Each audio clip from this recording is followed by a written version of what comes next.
नमस्कार, मैं सुबोध कुमार। आप देख रहे हैं खबर बुद्धा टाइम्स।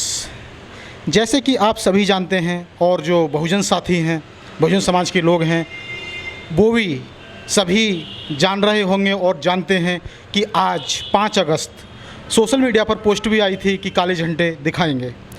और जैसे कि आपको पता होगा कि आज अयोध्या में जो राम मंदिर है उसके निर्माण को लेकर के, शिलान्यास को लेकर के और निर्माण कार्य को शुरू होने के उपलक्ष्य में जो भारत के प्रधानमंत्री हैं उनके द्वारा विराजमान रामलला की पूजा की गई है।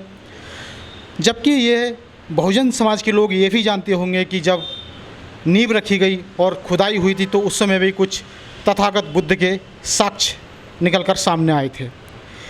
लेकिन इस पर अगर मैं ओबीसी समाज की बात कहूँ तो किसी ने भी विरोध प्रकट नहीं किया, बहुत कम लोगों ने किया। और आज सबसे बड़ी जानकारी ये भी है कि जो वहाँ पर ट्रस्ट बनी हुई है उसमें भी ओबीसी, एससी या एसटी कोई भी हो, उसमें एक भी पदाधिकारी नहीं लिया गया है। तो इसी पर हमारे साथ चर्चा के लिए आज बैठे हुए हैं भीमसेना से। जैसे मैं बात करूंगा विजेंद्र भारतीय जी, जो कि प्रदेश प्रभारी हैं भीमसेना से 5 राज्यों के। और इसी के साथ बात करूंगा हमारे साथ जो उपस्थित हैं अनीस सैफ़ी जी, जो कि भीमसेना से संरक्षक हैं, और रुपेश जी हमारे साथ उपस्थित हैं जो कि प्रदेश कार्यकारिणी सदस्य हैं भीमसेना से। और हमारे साथ जो उपस्थित हैं अजय कश्यप जी जो कि जो उपस्थित हैं सह प्रभारी हैं भीमसेना से। तो ये हमारे साथ चर्चा करने के लिए उपस्थित हैं। तो मेरा पहला सवाल होगा विजेंद्र भारती जी से कि मुझे ये बताइए कि आज जो पूजा हो रही है, जबकि कुछ संतों ने इसका विरोध भी किया था कि एक राजनेता के द्वारा पूजा नहीं होनी चाहिए, क्योंकि वहाँ पे अगर आप शिलान्यास कराओगे तो या तो शंकराचार्य होनी चाहिए या फिर इस तरह से कुछ होना चाहिए, विरोध प्रकट हुआ था। और दूसरी चीज़ साक्ष्य भी निकले थे उसमें, जब उससे पहले बहुत सारे तथ्य निकले हैं, अवशेष भी मिले हैं। तो इस पर आप क्या कहेंगे? सबसे पहले जितने भी हमारे श्रोता हैं उनके लिए मेरा साधुवाद, क्रांतिकारी आगाज के साथ जय भीम। सम्मानित साथियों, आज पूरे भारतवर्ष के अंदर 5 अगस्त को समस्त बहुजन संगठनों द्वारा काला दिवस का एक आगाज़ छेड़ा हुआ है कि देश के अंदर आज का दिन काला दिवस के रूप में, ब्लैक डे के रूप में आने वाले समय के लिए भी एक नाम से जाना जाएगा। भारतीय जनता पार्टी के द्वारा आज जो ये राम मंदिर का जो पूजन जो ये लोग कर रहे हैं, सबसे पहले तो मैं कहूँगा कि हम लोग एक अम्बेडकरवादी लोग हैं। हम किसी भी तरीके के धर्म या आस्था के खिलाफ हैं। जो आस्था रखने वाले लोग हैं उन्हीं के लिए मेरा यहाँ से एक सवाल होगा आपके चैनल के माध्यम से सुबोध जी, और आपका भी मैं धन्यवाद करूँगा कि आप लोग निडरता के साथ में अपनी आवाज़ उठाते रहे हैं, सराहनीय है। भारतीय जनता पार्टी हमेशा से ही राम मंदिर को लेकर के राजनीति करती आई है। उनके लिए कि ये मुद्दा रहा है। अभी आपने बताया कोई शंकराचार्य ने कहा है कि मंदिर की पूजा या उसका स्थापना या उसका शिलान्यास करने का जो श्रेय होता है वो उनके जो पुजारी है, मठों के जो मठाधीश जो होते हैं उनके माध्यम से होता है। लेकिन यहाँ मंदिर की पूजा नहीं हो रही है। भारतीय जनता पार्टी अपनी एक उपलब्धि देश को बताना चाहती है कि हम लोग ने एक जो इनका मैनिफेस्टो था, जो इनका घोषणा पत्र था, उसमें इन्होंने बराबर लिखा हुआ था कि हम मंदिर बनाएंगे। तो मंदिर बनाने का जो श्रेय है भारतीय जनता पार्टी स्वयं लेना चाहती है, जबकि भारतीय जनता पार्टी ये भूल रही है कि इस मंदिर को बनाने के लिए पता नहीं कितने हजारों लाखों लोगों ने कुर्बानियाँ दी हैं। जिन लोगों ने कुर्बानियाँ दी हैं, सबसे पहले तो मैं उनके परिवार के लिए ये संदेश देना चाहता हूँ कि आप लोगों के ऊपर, आप लोगों की मौत के ऊपर जिस तरीके से आज भारतीय जनता पार्टी ने राजनीति की है, बड़ी शर्मनाक, और आपको तो शर्म के मारे डूब के मर जाना चाहिए कि आप लोगों ने ऐसे मुद्दे के लिए अपनी जान गंवा दी कि जिस मुद्दे को जब उसको भुनाने का समय आया तो आपको याद भी नहीं किया गया। आज भारतीय जनता पार्टी के द्वारा राम मंदिर का वहाँ शिलान्यास किया जा रहा है और करीब एक हफ्ता से कंटिन्यू टेलीविज़न मीडिया पर, पेपर के माध्यम से, अखबारों के माध्यम से हम लोग खबर देख रहे हैं कि उस मंदिर की स्थापना में जो भी ट्रस्ट वहाँ बनाया गया है कि वहाँ एक भी ओबीसी समाज का व्यक्ति को इन्होंने शामिल नहीं किया है। तो धिक्कार है ऐसे लोगों पर जो राम मंदिर की बात करते हैं और राम मंदिर के लिए जिन्होंने अपनी जान गंवा दी और आज उनकी इतनी अवहेलना की जा रही है। तो मैं तो ये कहूँगा कि उनको तो शर्म के मारे मर जाना चाहिए कि जिन लोगों ने आस्था और ये अंधविश्वास के नाम पर अपनी जान गंवाई है। पहला। दूसरी बात मैं करूँगा कि आज जो ये मंदिर की स्थापना वहाँ कर रहे हैं, ये एक विवादित स्थल था और विवादित स्थल है। ये सुप्रीम कोर्ट में भी और हाई कोर्ट में भी मुकदमा चला, हिंदू और मुस्लिम लोगों ने इसका पक्षकार बने।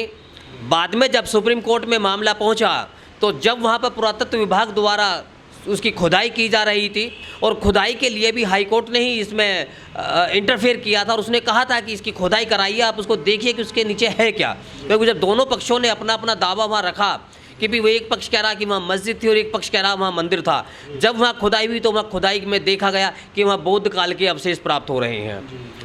तो सीधी सी बात है कि बुद्ध के जो मानने वाले लोग हैं वो भी पार्टी बने और सुप्रीम कोर्ट में हम लोगों ने भी अपने पिटीशन डलवाया। भीमसेना की तरफ से भी मैं देश की जनता को बताना चाहता हूं कि भीमसेना ने भी वहां पर अपना पिटीशन डाला, लेकिन सुप्रीम कोर्ट ने उसको अनदेखी करते हुए उसको रिजेक्ट किया, खारिज किया। और वहां केवल एक समुदाय को, एक पार्टी को खुश करने के लिए सुप्रीम कोर्ट ने एक ऐसा आदेश दिया जो पूरी तरीके से एक जिद्दीपन का आदेश था, जहां पूरी तरीके से मुस्लिम समाज की अवहेलना की गई, जहां पूरी तरीके से मुस्लिम के साथ साथ में बौद्ध समाज के जितने भी लोग हैं उन सभी की अवहेलना की गई और केवल एक पक्ष के लिए इन्होंने उस ज़मीन को आवंटित करने का काम किया है, जो बड़ा ही शर्मनाक है। और उसी दिन को आज जिस तरीके से ये वहाँ पर शिलान्यास कर रहे हैं, भूमि पूजन कर रहे हैं भीमसेना की तरफ से, समस्त देश के अंदर ये दिन हम लोग काला दिवस के रूप में मना रहे हैं।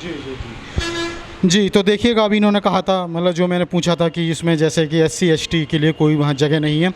अब मैं सीधे चलता हूँ अनीस जो सैफ़ी हैं उनसे मैं पूछता हूँ कि मुझे ये बताइए कि जैसे वहाँ पर जो अवशेष निकले थे बौद्ध काल के, जैसे अभी इन्होंने कहा था कि मतलब बुद्ध की भी अवशेष निकले थे, तब भी ये लोग नहीं माने। उन्होंने सीधे जो मनुवादी विचारधारा से ताल्लुकात रखते हैं उन्होंने सीधी कहा था कि ये हमारी आस्था का विषय है।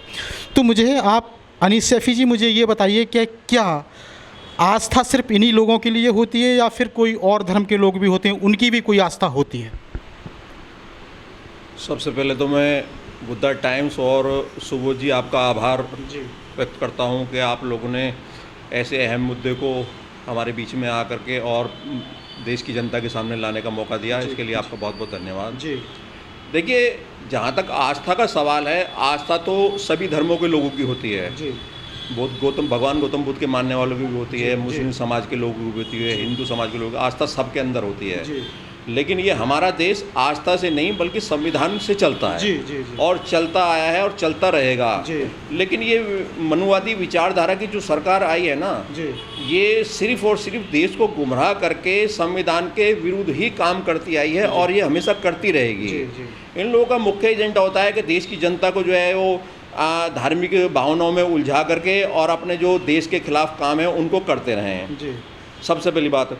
दूसरा, मेरा मानना ये है कि ये बीजेपी सरकार जो है ये अपनी उपलब्धि दिखाने के लिए मंदिर बना रही है, लेकिन ये मंदिर कम, मेरे हिसाब से, मेरी अपनी निजी राय के हिसाब से, ये RSS का मुख्यालय ज़्यादा बन रहा है जिसमें देश के विरुद्ध काम किए जाएंगे और देश को तोड़ने के लिए भरपूर प्रयास किए जाएंगे इस RSS के मुख्यालय में, जैसा कि बाकी मुख्यालयों में होते आ रहे हैं, जिसके लिए पूरा देश भलीभांति जानता है।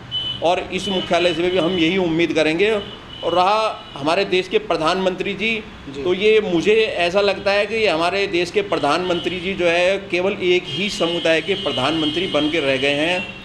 क्या प्रधानमंत्री का पद राष्ट्रपति पद से भी ऊपर है जी? क्यों 135 करोड़ लोगों के देश के राष्ट्रपति को इस शिलान्यास में आमंत्रित नहीं किया गया? क्यों? इसका मैं जवाब चाहता हूँ। उसका कारण मैं एक यही मानूंगा कि वो शायद हो सकता है अछूते समाज से हों।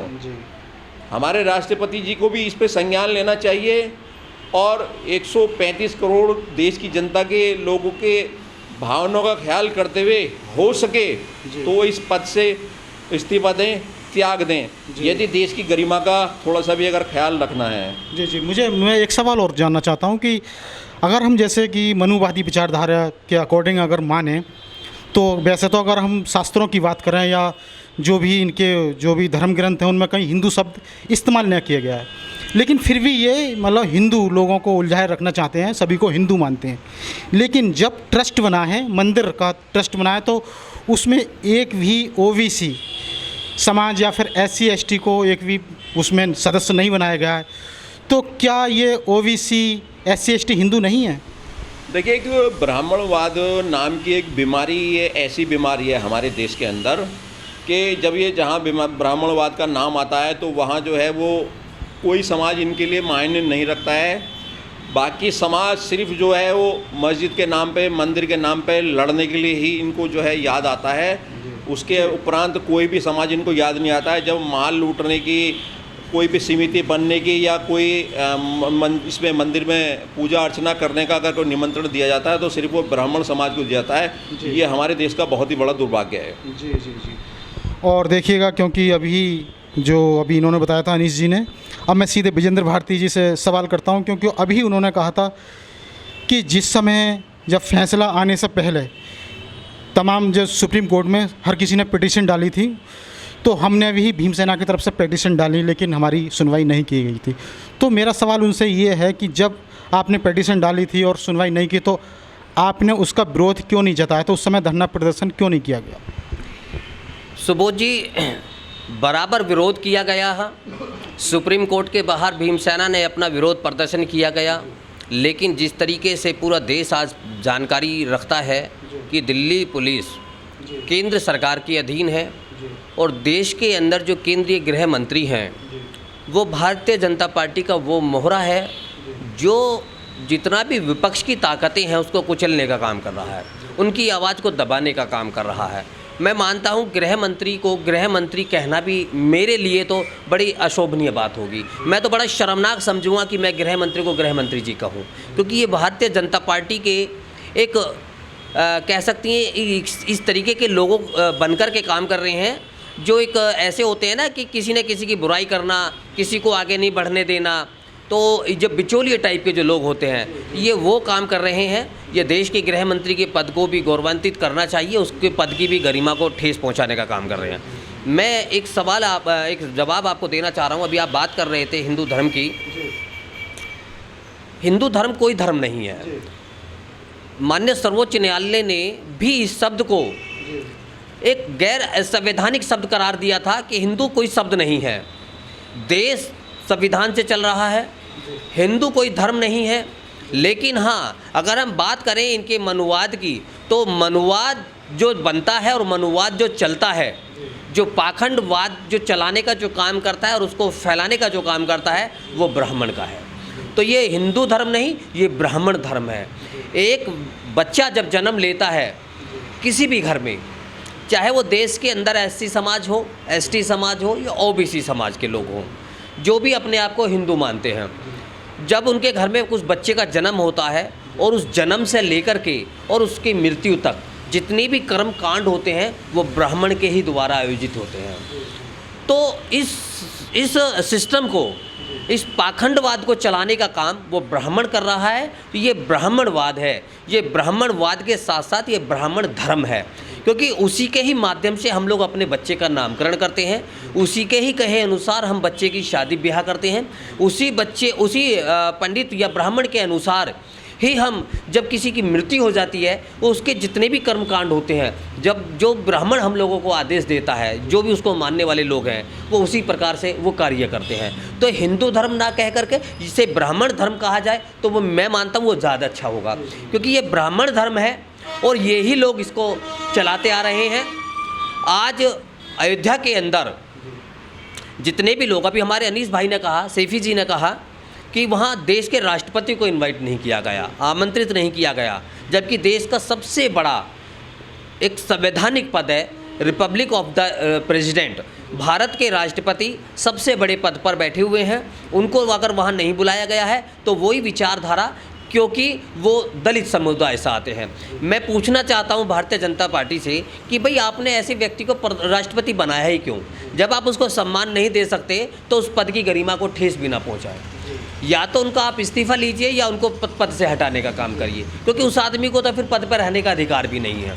जहाँ सारे कार्य देश के ब्राह्मणवाद के माध्यम से किए जा रहे हैं। आज मोदी जी की मैं बात करूं, मोदी जी भी ब्राह्मण नहीं है, मोदी जी भी ओबीसी समाज में आते हैं, लेकिन ब्राह्मणों की कठपुतली बने हुए हैं। ब्राह्मण यानी कि आरएसएस जिस तरीके के एजेंडे पे काम करवाता है उसी एजेंडे पे ये लोग काम करते हैं। पहले इन्होंने इन्विटेशन दिया कल्याण सिंह को, उत्तर प्रदेश के मुख्यमंत्री भी रहे हैं, और इस बाबरी मस्जिद के जो विवाद चल रहा था उसके वो पक्षकार, उसमें विवादित नाम भी रहा था।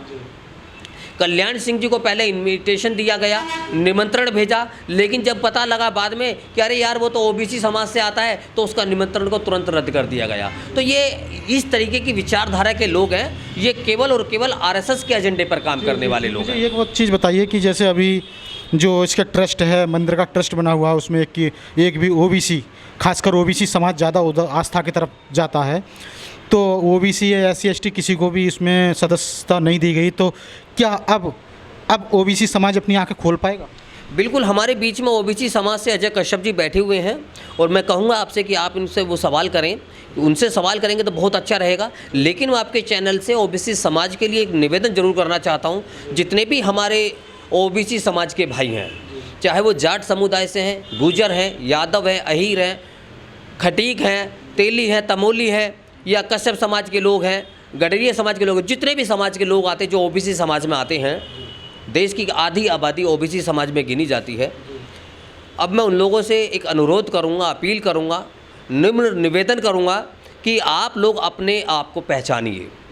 देश के अंदर आज आरएसएस ने पूरी तरीके से अपने पैर पसार चुकी है, और वो 3% लोग, देश के अंदर ब्राह्मण 3% है, वो 3% लोग आज आप 97% लोगों पर राज कर रहा है। तो आप सबसे ज़्यादा संख्या में है देश के अंदर। अपनी ताकत को पहचानें, अपनी ताकत को पहचान करके अपना नेतृत्व करना खुद सीखें। दूसरों की कठपुतली ना बने। दूसरों के पीछे कब तक आप गुलामी करते रहेंगे? वो आपको नचा रहा है और आप नाचने का काम कर रहे हैं। जो आपने उनको एजेंडा दे दिया, आप उसी एजेंडे पर काम करते हैं। मैं मानता हूँ आज जो ये राम मंदिर का जो वहाँ पर मुद्दा ख़त्म हुआ है, या सुप्रीम कोर्ट के माध्यम से इसमें जो भी इन्होंने निर्णय दिया है, इस मामले में जितने भी कुर्बानियाँ दी गई हैं, जितने भी लोग मारे गए हैं, शहीद हुए हैं या शहादत, जो भी वो अपने शब्दों में वो कहना चाहते हैं, मैं उन सभी को कहना चाहता हूं कि उसमें 97-98% सभी ओबीसी समाज के लोग हैं। एक भी उसमें ब्राह्मण समाज का व्यक्ति नहीं था, एक भी उसमें बनिया समाज का व्यक्ति नहीं था। 1-2% उसमें ज़रूर मैं कह सकता हूं ठाकुर या राजपूत समाज के लोग हो सकते हैं। 97-98% अगर कोई वहाँ था तो वो SC ST और ओबीसी समाज के लोग थे। इन्हीं लोगों ने वहाँ जान दी है, आज इन्हीं लोगों की उपेक्षा की गई है।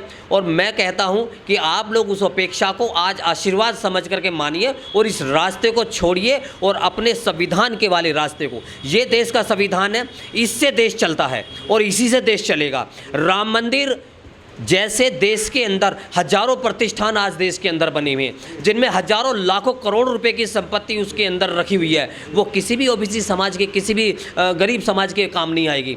अभी देश महामारी से गुजरा है, हजारों लाखों लोगों ने अपने आप को, प्राणों को दांव पे लगाया है, हजारों लोगों ने जान भी दी है, भूखे प्यासे अपने घर तक पहुंचे हैं। मैं पूछना चाहता हूं, एक भी मंदिर की समिति ने या एक भी ट्रस्ट ने कहीं कोई कैंप लगाया? कहीं किसी भूखे या बेसहारा या मजबूर लोगों को खाना या भोजन की व्यवस्था की है? या उनके लिए कोई गाड़ी वगैरह लगा कर उनको घर तक पहुंचने का काम किया है?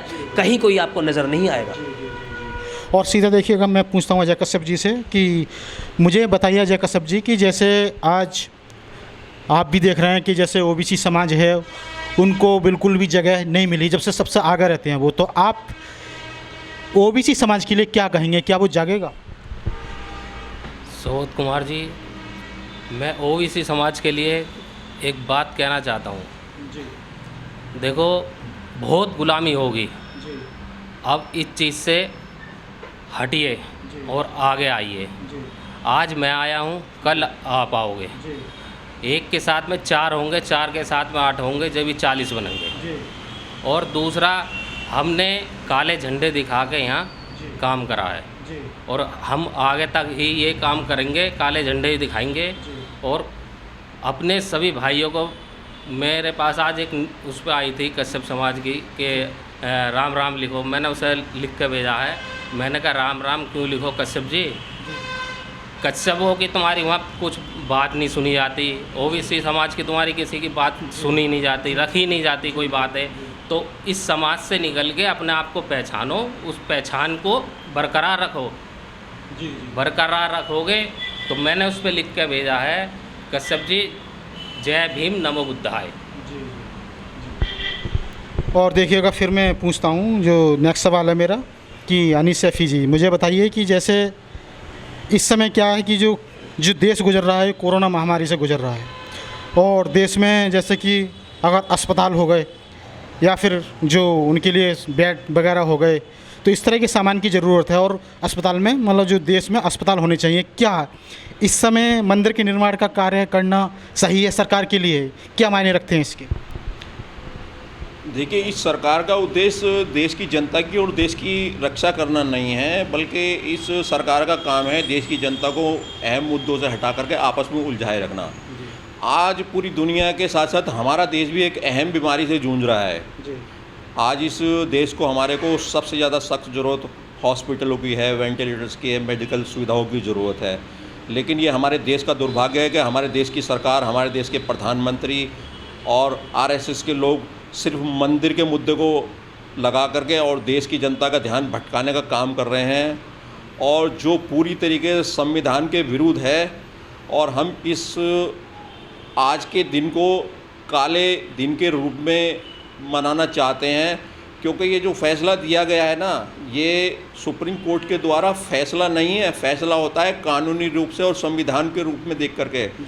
ये सिर्फ सरकार के आदेश को जो है माननीय सुप्रीम कोर्ट ने उस आदेश को देश की जनता के ऊपर थोपा है, वरना अगर ये फैसला होता तो संविधान की और कानून की रोशनी में ये फैसला होता।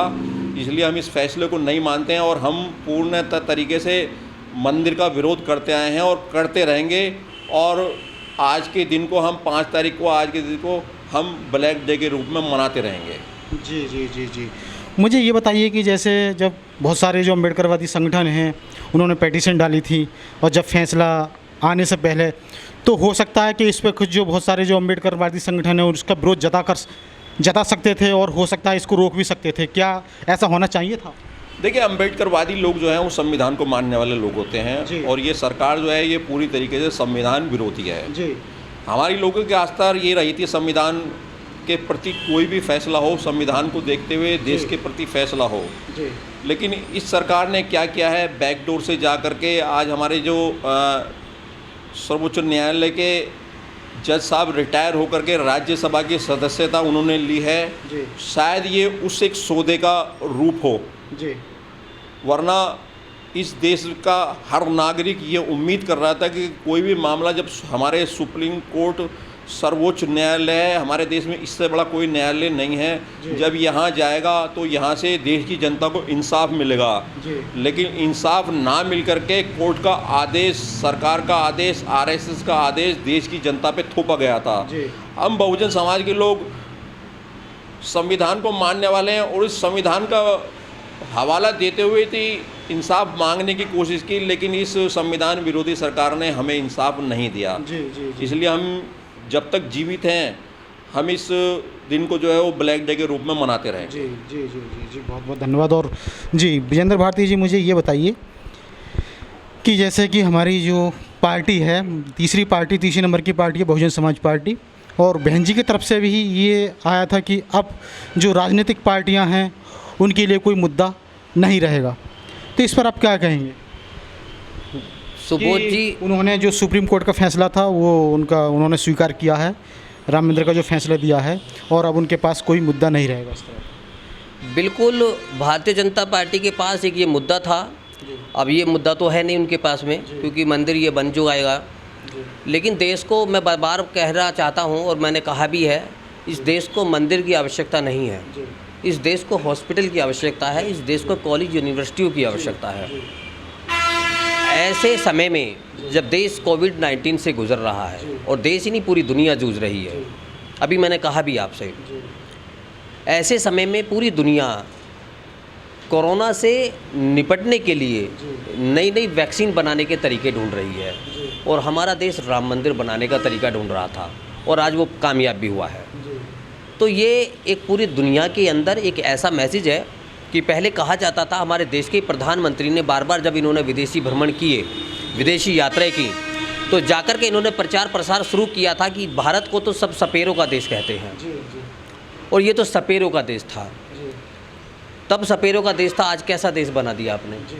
आज आप मंदिर बना कर के देश में पूरे दुनिया को क्या मैसेज दे रहे हैं कि आज आपने भिखारियों का देश बना दिया, क्योंकि मंदिर के बाहर हमेशा भिखारी पैदा होते हैं, कभी वहाँ विद्वान नहीं खड़े होते हैं।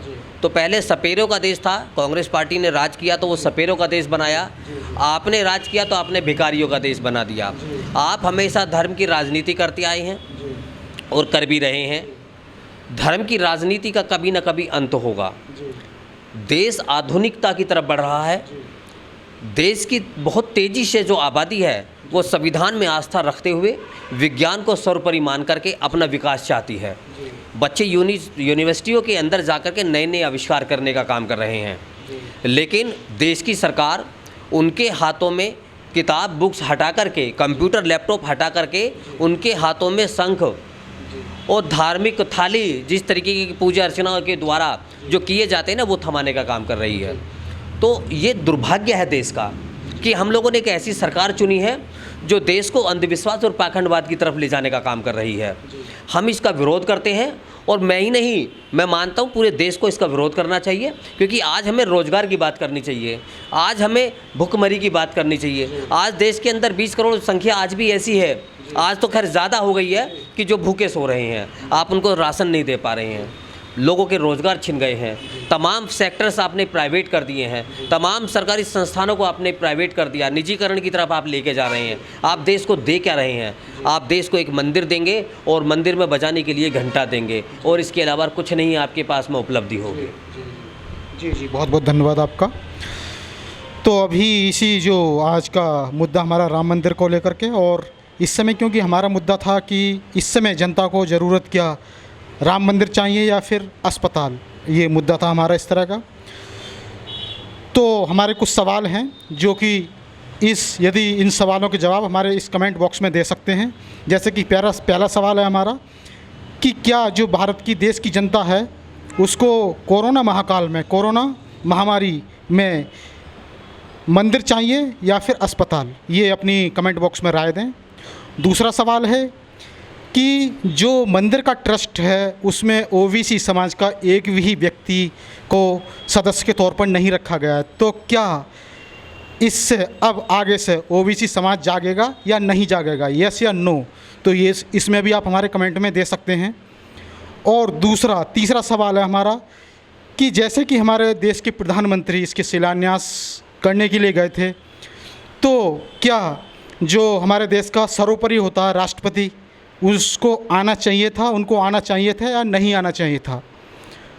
ये उनका कर्तव्य बनता था। इसमें भी अपनी राय आप हमारे कमेंट बॉक्स में दे सकते हैं।